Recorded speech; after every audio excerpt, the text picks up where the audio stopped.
사랑하는 성도 여러분, 내일부터 저희가 미리 말씀드린 것처럼 리딩 지저스를 읽게 됩니다. 이번 주에 저희가 읽어 내려간 분량은 창세기 1장에서 24장까지입니다.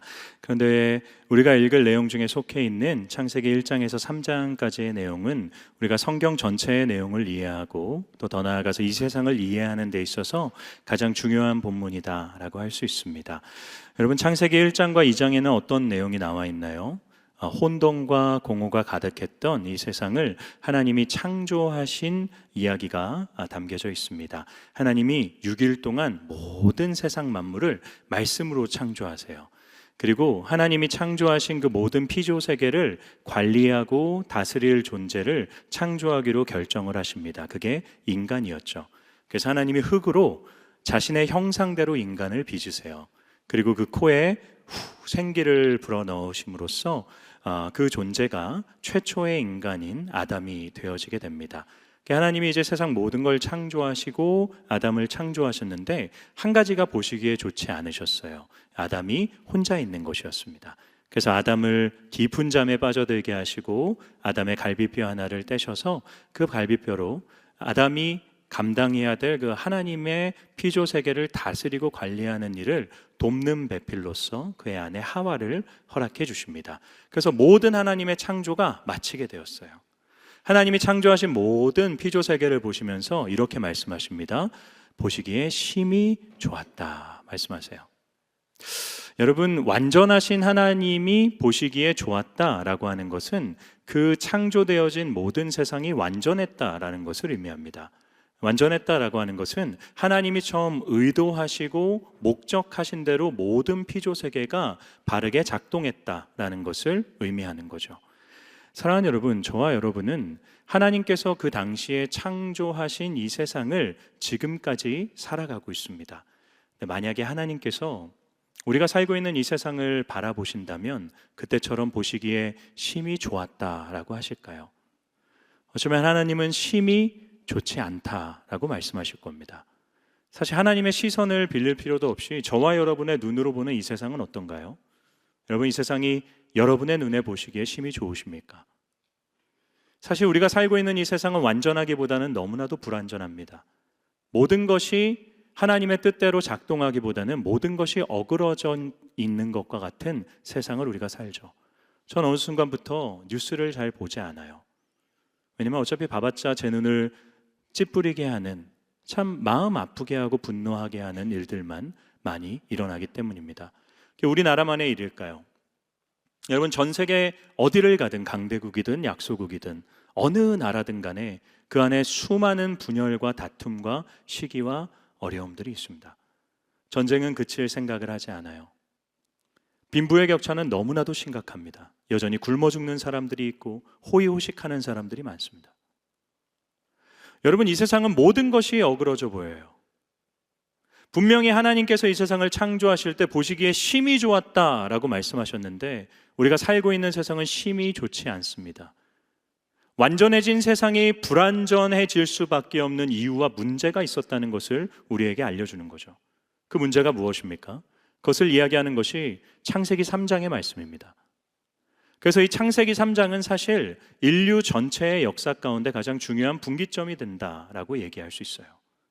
여러분, 창세기 3장에 어떤 일이 있습니까? 저와 여러분이 조금 전에 읽었던 것처럼 하나님께서 먹지 말라고 명령하시고 네가 먹는 날에는 정녕 죽을 거다 경고하셨던 선악을 알게 하는 나무의 열매를 아담과 하와가 먹은 사건이 기록되어져 있죠.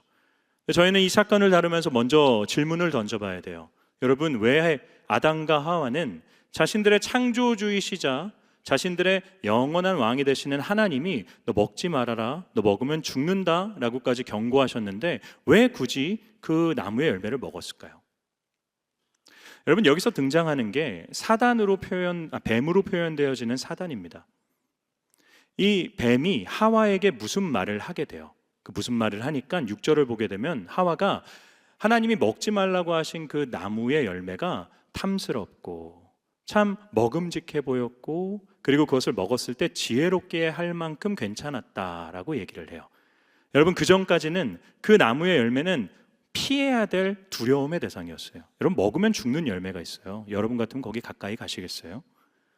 내가 우연이라도 그 나무의 열매를 먹지 않을까 멀찍이 떨어져서 점검하면서 그거 먹지 않으려고 했던 것입니다. 그런데 이제 뱀의 얘기를 들으니까 하와가 바라보는 그 마음이 바뀌게 되는 거예요. 와, 저거 참 괜찮은 나무네 라고 바뀌게 되었다는 겁니다. 뱀이 뭐라고 했길래 하와의 마음이 바뀌었습니까? 우리 창세기 3장 5절 말씀을 다시 한번 읽어보겠습니다. 시작. 너희가 그것을 먹는 날에는 너희 눈이 밝아져 하나님과 같이 되어 선악을 알 줄 하나님이 아심이니라. 여러분, 뱀이 하와에게 뭐라고 얘기합니까? 너희가 그것을 먹는 날에는 너희가 하나님처럼 된다라고 얘기해요. 아담과 하와가 왜 하나님이 먹지 말라고 하신 선악을 알게 하는 나무의 열매를 먹었습니까? 그들의 마음속에 하나님과 같이 되고자 하는 마음이 있었기 때문이에요. 여러분, 하나님과 같이 된다는 것이 무엇을 의미할까요? 하나님께 명령을 받던 인생에서 이제 명령을 내리는 인생이 되고자 한다는 것입니다. 하나님께 통치를 받던 인생에서 이제는 스스로 통치하는 인생이 되려고 한다는 거죠. 하나님께 선과 악을 판단받던 인생에서 이제 누군가의 선과 악을 판단하는 인생이 되겠다라는 것을 의미하는 겁니다. 여러분, 누군가를 통치하고 누군가에게 명령을 내리고 누군가를 판단하는 사람을 우리는 이 세상에서 무엇이라고 부릅니까? 왕이라고 불러요. 왕. 여러분, 아담과 하와가 그 선악을 알게 하는 나무의 열매를 먹었던 이유는 왕이 되고 싶었기 때문이에요. 하나님이 되고 싶었던 것입니다. 지배하고 다스리고 통제하는 인생이 되고 싶었던 거예요. 물론 여러분, 인간은 하나님의 형상대로 지어져서 하나님이 창조하신 모든 것을 다스릴 권한과 자격을 갖추고 있었습니다. 그런데 인간은 왕이 될 수는 없었어요. 왜 그렇습니까? 여러분, 하나님과 인간을 구분짓는 가장 큰 차이점이 뭔지 아세요? 의존성입니다. 인간은 존재하기 위해서는 반드시 무언가를 의존할 수밖에 없는 대상이에요. 인간은 스스로 존재할 수 없는 인생입니다. 여러분, 이 땅에 어떻게 존재하게 되셨습니까? 누가 여러분에게 생명을 부여했습니까? 혹시 저와 여러분 중에 이렇게 처음에 내가 이 땅에 태어나기로 결정하고 태어난 분 계세요? 뭔가 내가 태어나는, 내가 형성되는 생명이 내게 주어지는 그 과정 가운데 여러분, 그 부여하는 일들에 관여했던 분 계세요? 내가 어떤 피를 채울 거며 내가 어떻게 뼈를 구성할 거고 내가 어떤 외모로 가지고 태어날 거고 내 지적 수준은 얼마만큼, 내 감정은 얼마만큼, 뭐 이런 거 결정한 분 계세요? 그렇다면 우리가 이 모양으로 생기진 않았겠죠. 우리 모두가 다 컴플렉스 덩어리잖아요. 제 예전에 기억나는 게 우리나라에서 제일 이쁘다고 평가받는 한 여배우가 컴플렉스가 발가락이다라고 얘기했어요. 되게 화가 나더라고요. 여러분, 아무리 완벽해 보이는 것 같은 사람이라도 컴플렉스가 있어요. 그 뭘 의미하는 겁니까? 내가 만들었으면 그렇게 되지 않았어요. 생명을 이 땅에 존재하는데 내가 관여한 게 없다라는 거예요. 누군가를 의존함으로써 우리는 이 땅에 존재하게 됩니다. 누구를 의존한 것입니까? 부모님입니까? 여러분, 그렇지 않아요. 결혼했다고 아이가 반드시 생기는 것은 아닙니다. 얼마나 많은 분들이 불임과 난임으로 힘들어하고 계십니까? 저희도 그랬어요. 저희는 결혼하고 4년 동안 아이가 생기질 않더라고요. 그래서 기독교 윤리책들을 제가 몇 권을 읽고요. 또 교수님께 이렇게 질문하고 제 나름대로 마음에 확신이 생겼어요. 배우자 간의 인공수정은 하나님의 일반 은총 속에 있는 하나님의 창조의 질서를 위배하지 않는 거다라는 확신을 저희 부부가 갖게 됐어요. 그래서 저희가 인공수정을 통해서 아이를 낳았습니다. 근데 여러분, 그 인공수정을 도와주셨던 의사분이 저희를 앉히더라고요. 그리고 이렇게 물으셨어요. 종교 있습니까? 그래서 제가 예, 교회 다닙니다. 그랬더니 그분이 이렇게 얘기하셨어요. 하나님께 감사하십시오. 여러분, 저희의 인공수정을 도와주셨던 의사분이에요. 그런데 그분이 하나님께 감사하라고 하는 거죠. 뭘 의미하는 것입니까? 한 명의 생명이 잉태되어지고 착상되어지고 그 안에 자라나는 것은 그건 신적 개입이 없이는 불가능한 일이다라는 것을 얘기하는 거죠. 여러분, 누가 우리에게 생명을 부여해 주신 것입니까? 우리 하나님 아버지이십니다. 아담과 하와는 이 사실을 분명히 알았어요. 그래서 그들이 자신의 자녀인 가인을 낳았을 때 뭐라고 얘기합니까? 여호와로 말미암아 내가 득남했다라고 얘기해요. 내게 이 아들 가인을 주신 분은 하나님이시다. 내가 하나님으로 인해서 아들을 얻었다라고 고백하고 있는 것입니다. 생명의 부여자는 하나님이세요. 저와 여러분이 이 땅에 생명을 가진 자로 존재한다는 것은 우리가 생명의 주관자이신 하나님을 의존함으로 존재하고 있다는 걸 의미하는 겁니다. 존재하기 위해서만 주님을 의존했습니까? 우리의 생명이 유지되는 것도 하나님이 아니면 불가능한 일이에요. 여러분 가운데, 여러분 내면에 그 모든 일들과 작동들, 우리가 오늘 하루를 살기 위해 필요한 우리 몸의 모든 일들을 스스로 통제하고 스스로 명령을 내리는 분이 계십니까? 여러분, 심장을 여러분이 통제하세요? 매일같이 여러분 숨을 쉬고 매 순간 여러분 명령하셔서 여러분의 의지대로, 여러분의 통제대로 여러분의 몸을 지배하고 계십니까? 누구도 없습니다. 의술이 발달해서 이제는 우리 몸 안에서 일어나는 현상들이 뭔지를 이제 우리는 더 알게 되었어요. 알수록 신비인 것입니다. 처음에 창조되어진 그 원리가, 그 신비가 우리의 몸을 작동하게 하는 거죠. 우리에게 생명을 유지해 주는 것입니다. 누가 우리의 생명을 유지하시는 분이십니까? 하나님이십니다.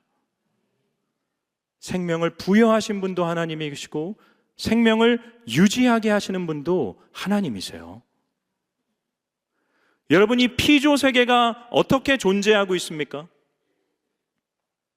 여러분, 지구의 자전과 공존을 인간이 관리합니까? 미국의 어떤 연구소가 지구가 올바르게 자전하고 공존할 수 있도록 관리하고 있습니까? 누구도 그렇지 않습니다.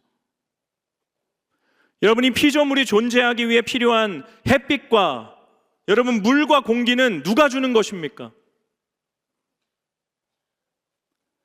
여러분, 태양이 동쪽에서 뜨고 서쪽으로 지는 건 누가 만드는 것입니까? 산을 누가 관리합니까? 꽃을 누가 관리합니까? 이 세상을 누가 관리하고 계십니까? 인간이 하는 것이 아니에요.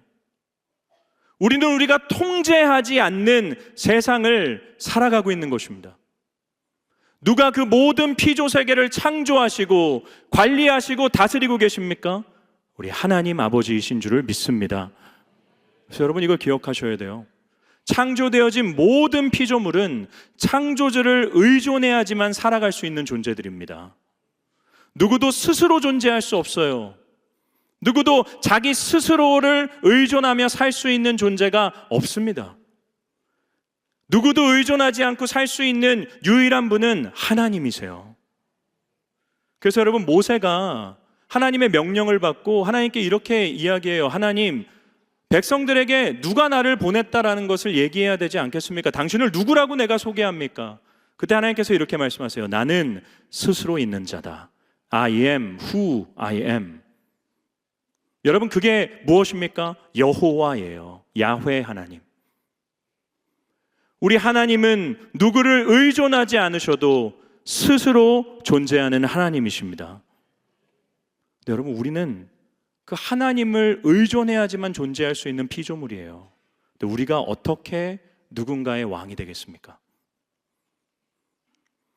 누군가가 나를 의존하며 내 안에서 생명을 얻을 수도 없어요. 내가 그의 인생을 책임질 수도 없습니다. 근데 우리가 어떻게 누군가를 판단하고 명령을 내리고 누군가를 통치하는 왕의 역할을 할 수 있겠습니까? 우리 중 누구도 왕이 될 수 있는 인생은 없습니다. 근데 인간이 이걸 착각하는 거예요. 스스로 왕이 될 수 있다라고 여깁니다. 그걸 성경이 뭐라고 얘기하는 줄 아세요? 교만이라고 얘기합니다. 교만은 내가 누구인지, 하나님 앞에서 내가 누구인지를 놓친 채로 사는 거예요. 아담과 하와가 선악을 알게 하는 나무 열매를 먹으면서 내가 하나님처럼 될 수 있다라고 하는 이 교만의 죄악을 지은 순간부터 우리 모두는 다 왕이 되려고 하면서 살아요. 하나님 보시기에는 아무것도 아닌 돈이고 아무것도 아닌 권력이고 아무것도 아닌 능력이고 힘입니다. 그런데 그 조그만한 돈과 권력과 능력을 쥐었을 때 내 돈과 권력과 능력에 영향력이 끼치는 모든 사람들을 우리는 지배하고 통제하려고 합니다. 내가 왕이다라고 주장해요. 그들에게 내 생각만이 옳고 내 판단만이 옳으며 내가 너에게 돈을 주기 때문에, 내가 너보다 힘이 있기 때문에, 내가 너보다 더 큰 권력을 갖고 있기 때문에 너는 내 말에 순종해야 된다라고 우리는 이야기하기 시작합니다. 아무것도 아닌 인생인데 마치 왕이 된 것처럼 왕 노릇하며 살고 있다는 거죠. 이곳저곳에서 왕들이 나와요. 그 왕들이 있는 곳은 어그러질 수밖에 없습니다. 여러분의 가정이 어쩌면 하나님 보시기에 심히 좋지 않을 수 있습니다. 그 이유가 무엇 때문이겠습니까? 누군가 왕 노릇하는 사람이 있기 때문이에요. 내가 부모이기 때문에, 어쩌면 내가 자녀이기 때문에, 내가 이 가정에 돈을 벌어다 주기 때문에, 내가 이 가정에서 누구보다 더 희생하고 헌신하기 때문에 내 말을 들어야 되고 내 뜻이 옳고 끊임없이 자기 자신만을 주장하고 주장하는 왕 노릇하는 사람이 있기 때문에 가정이 어그러지는 거예요. 직장이 왜 그토록 힘듭니까? 직장 안에 누군가가 왕 노릇하고 있기 때문이에요. 교회가 때로는 어려워지는데, 교회가 어려워질 때 어떤 현상이 일어나는 줄 아세요? 교회 안에 누군가가 왕 노릇하기 시작합니다. 물론 우리 교회는 아니에요. 제가 몇 주 전에 제가 힘듭니다 라고 얘기했는데, 요즘 살이 좀 빠졌잖아요. 힘들다라고 하면서 살이 빠지니까 누가 목사님을 힘들게 합니까? 물으시더라고요. 저 안 힘들어요. 우리 교회 되게 좋아. 우리 교회에서 왕 노릇하는 사람은 없습니다. 우리 교회 정말 좋은 교회예요. 근데 여러분, 어려움이 있고 갈등이 있는 교회들의 모습을 보면 왕 노릇하는 사람이 있어요. 때로는 목사가 왕 노릇하기도 하고요. 때로는 직분자가 왕 노릇하기도 하고요. 때로는 헌금 많이 낸 사람이 왕 노릇하기도 하고요. 다 내 말이 옳고 내 뜻이 옳고, 내가 이만큼 했기 때문에 너희는 다 내 뜻을 따라야 돼 주장하기 시작할 때 그 공동체가 어그러집니다. 사람들이 아무것도 아닌 거 손에 쥐고 왕 노릇하며 하는 사람들을 보면 환멸을 느꼈어요. 그래서 사람들이 내린 결론이 뭔지 아세요? 모든 권위로부터 탈출하기 시작합니다. 이 탈권이야말로 우리가 살고 있는 포스트 모더니즘 시대의 특징이에요. 모든 권위는 다 잘못됐다라고 여기는 거예요. 무조건 수평적인 것이 건강하다 이야기하기 시작합니다. 그래서 어른들의 모든 얘기는 꼰대의 지적이 되어져요. 전 이 말이 너무 싫습니다. 꼰대가. 먼저 선 자들의 지혜로운 말이 어떻게 꼰대의 지적이 될 수 있습니까? 모든 전통을 다 의미 없는 걸로 치부하기 시작해요. 상급자의 모든 말은 자신을 억압하는 얘기로 받기 시작합니다. 마음을 닫아버린 채로 당신의 권위는 내가 전혀 인정하지 않는다라고 하면서 모두가 정답이고 모두가 기준이다라고 주장하기 시작했어요. 그런데 여러분, 그리스도인은 권위로부터 탈출한 인생이 아니에요. 그리스도인은 올바른 권위로 들어오기로 결정한 사람들입니다. 사랑하는 성도 여러분, 누가 우리 인생의 왕이십니까? 누가 우리에게 생명을 주시고 누가 우리에게 생명을 유지하게 하십니까? 누가 우리 가정의 주인이십니까? 누가 이 교회의 주인이십니까? 누가 이 세상의 왕이십니까? 누가 이 세상 모든 피조세계에 생명을 주시고 이어지게 하십니까? 우리 하나님 아버지이신 줄을 믿습니다. 그래서 여러분, 우리의 인생은 나의 것이 아니에요. 왕이신 하나님의 것입니다. 우리 가정은 나의 것이 아니에요. 우리 가정의 왕이신 하나님의 것입니다. 이 교회는 누군가의 것이 아니에요. 교회의 머리 되시고 왕이 되시는 하나님의 것입니다. 그래서 여러분, 우리의 인생을 통해 이루어져야 되는 건 나의 뜻이 아니에요. 우리의 인생을 통해 왕이신 하나님의 뜻이 이루어져야 돼요. 우리 가정에 내 뜻이 이루어지는 가정이 되면 안 되고, 우리 가정에 왕이신 하나님의 뜻이 이루어져야 되고, 이 교회에 누군가의 뜻이 아니라 왕이신 하나님의 뜻이 이루어져야 됩니다. 그래서 여러분, 교회는 다수결로 결정되는 공동체가 아니에요. 교회는 하나님의 뜻이 이루어져야 되는 공동체입니다. 사람들의 모든 생각이 다 아니다라고 할지라도 성경에서 하나님이 그걸 분명히 말씀하셨다면, 때로는 손해보더라도, 때로는 내 뜻과 다르더라도 아멘 하면서 나아가는 게 교회예요. 여러분이 어떤 회의를 진행하시고 여러분이 결정을 내려야 되는 위원회에 속해 있을 때 늘 기억하세요. 물으셔야 되는 건 어떤 것이 전통이지, 어떤 것이 사람들의 얘기지가 아니라 무엇이 하나님의 뜻이지입니다. 기도하셔야 돼요. 우리가 왕이 계신다는 것을 인정하고 내 인생은 왕의 것이고 내가 왕의 뜻을 이루기 위해 산다라는 것을 우리가 고백하고 인정할 때 비로소 우리 인생에 평안과 위로가 찾아오게 됩니다. 하이델베르크 요리문답이라는 게 있어요. 우리가 믿는 바를 문답의 형식으로 정리해 놓은 책입니다.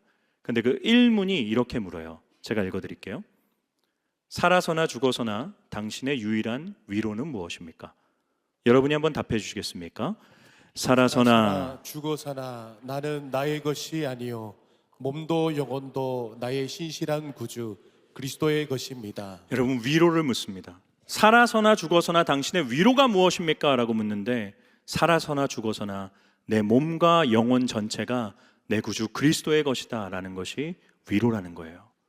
이게 왜 위로입니까? 몸과 영혼이 나의 것이라고 생각해 보세요. 그래서 내가 판단해야 되고 내가 결정 내려야 되고 내가 내 인생 통치해야 된다고 생각해 보십시오. 그 속에 위로는 없어요. 내 결정 하나가 내 인생을 다 결정해 버린다면 여러분, 그 결정 가운데서 평안함과 위로를 누릴 수 있는 사람이 누가 있겠습니까? 나의 몸도 나의 영혼도 왕이신 그리스도의 것이라면 우리는 결정을 내려야 되는 인생이 아니에요. 순종해야 되는 인생이에요. 내가 내 인생 스스로 통치하는 게 아니라 그분의 통치를 받는 인생이 되는 거예요. 그러면 왕이 내 인생을 책임지시는 겁니다. 그게 그리스도인으로 사는 거예요. 스스로 왕이 돼서 내 모든 인생의 결정을 내가 내리는 게 아니라 진정한 왕이 계심을 인정하면서 왕의 뜻에 순종할 때 왕이 내 인생을 빚어가시는 것을 경험하는 삶, 그리스도인의 삶입니다. 그래서 우리는 왕을 위해 존재하는 인생들이에요. 제가 최근에 강아지 한 마리를 드렸습니다. 미니 비숑이에요. 전혀 미니는 아닌 것 같아요. 저는 예전까지는 사실 강아지를 너무 극진하게 아끼는 분들이 잘 이해되진 않았어요. 제가 이제 이해가 되기 시작하더라고요. 제가 집에 도착해서 도어락을 누르면 다 누르기도 전에 걔가 앞발을 들고 문을 계속 쳐요. 빨리 보고 싶다는 거예요. 그래서 문을 열어주면 나와가지고 두 발로 서가지고 어찌나 저를 막 반갑게 맞이하는지 모릅니다. 꼬리에 모터가 달려있고, 어느 정도냐면 얘가 똥오줌을 잘 가리는 애인데 오줌을 지리기 시작해요. 그래서 이게 뭔가 했더니 희뇨라고 하더라고요. 너무 기쁠 때 오줌을 싼다는 거예요. 제가 이런 사람입니다. 이렇게까지 환영받고 오줌을 지릴 정도로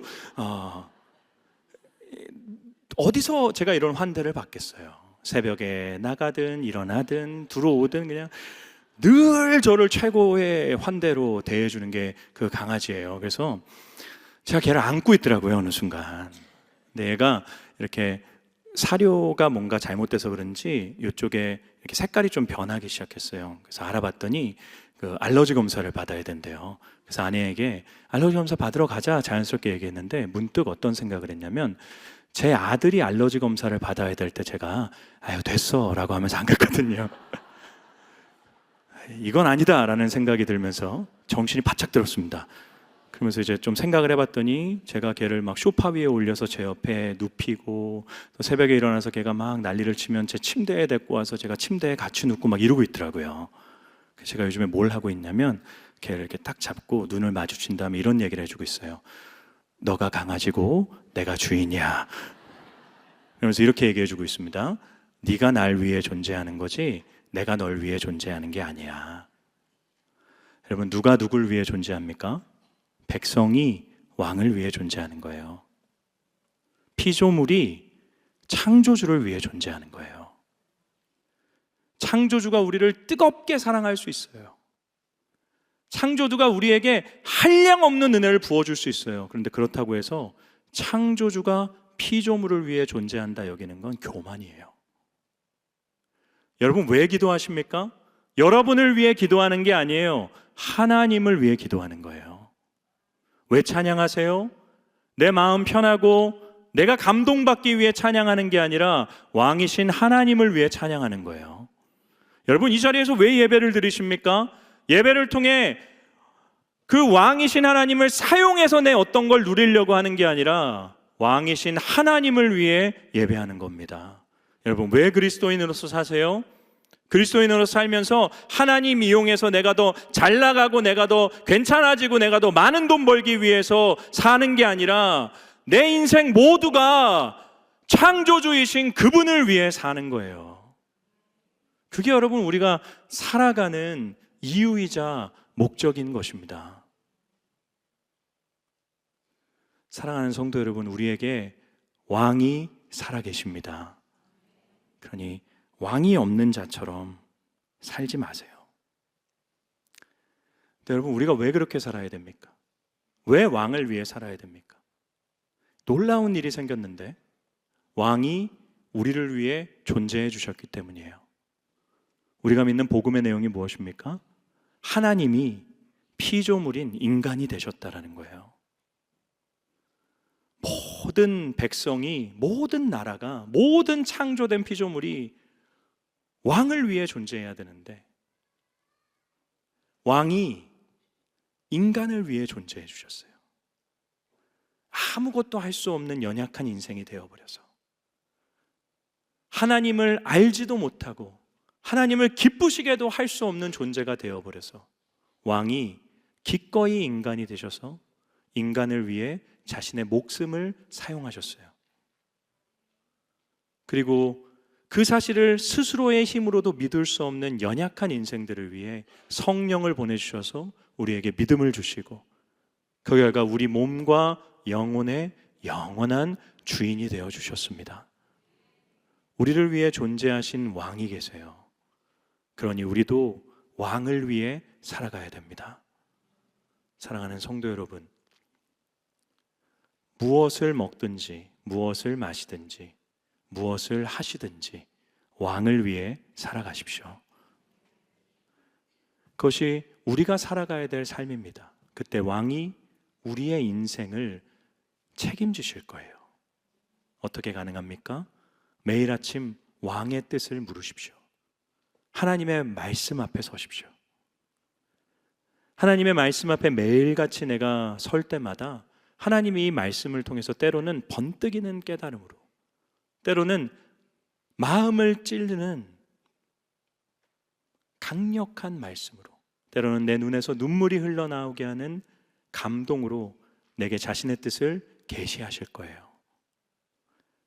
그 뜻을 우리가 받고 그 뜻대로 하루를 살아가는 삶, 그리고 나의 인생을 그분께 맡기는 삶, 여러분, 그게 그리스도인의 삶입니다. 저는 우리 귀하신 성도님들, 아담과 하와처럼 스스로 왕이 되려고 하는 인생이 아니라 진정한 왕이신 그분을 기억하며 그분을 의존하며 그분의 말씀을 순종하며 왕의 통치 가운데 살아가는 귀한 인생들 되기를 주님의 이름으로 축원합니다. 말씀을 마무리하면서 우리 자리에서 일어나실까요? 일어나셔서, 그렇습니다 주님, 나의 왕이 주님이십니다. 나의 유일한 왕이 당신이십니다. 우리 이 찬양을, 이 고백을 예수 우리 왕이요로 고백하며 나아갑니다. 예수 우리 왕이여, 이곳에 오셔서 우리가 왕께 드리는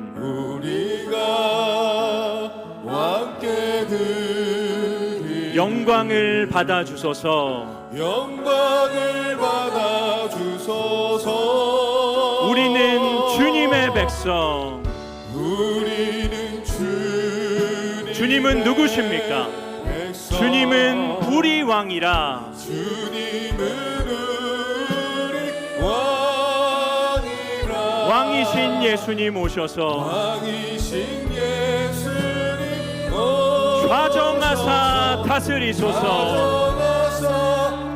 우리 왕 되신 주님께 다시 한번 1절로 찬양합니다. 예수 우리 왕이여, 예수 우리 왕이여, 이곳에 오셔서 이곳에 오셔서 우리가 왕께 드리는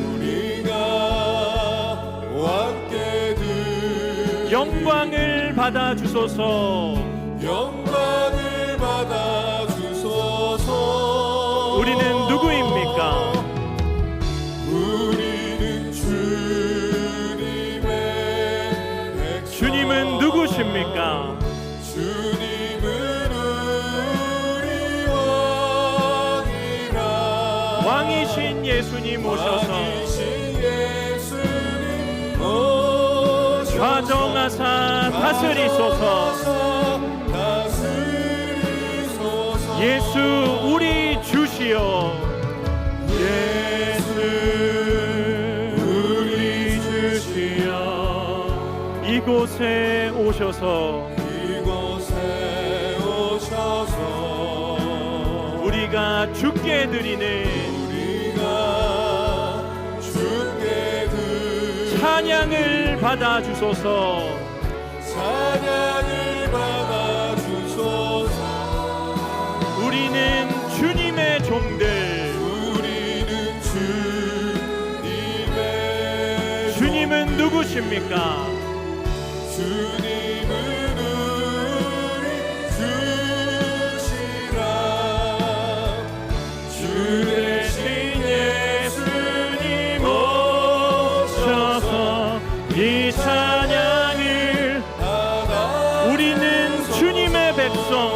주님은 우리 왕이라. 우리는 주님의 백성. 주님은 여러분 정말 그렇습니까? 왕이신 예수님 오셔서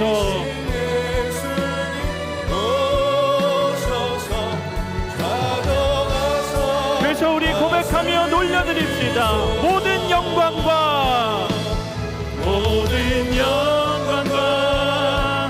존귀 찬양과 경배를 돌릴지어다. 왕이신 예수님 모든 영광과 존귀 찬양과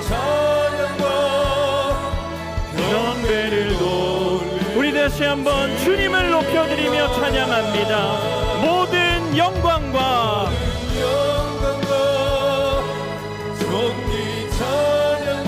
경배를 돌릴지어다.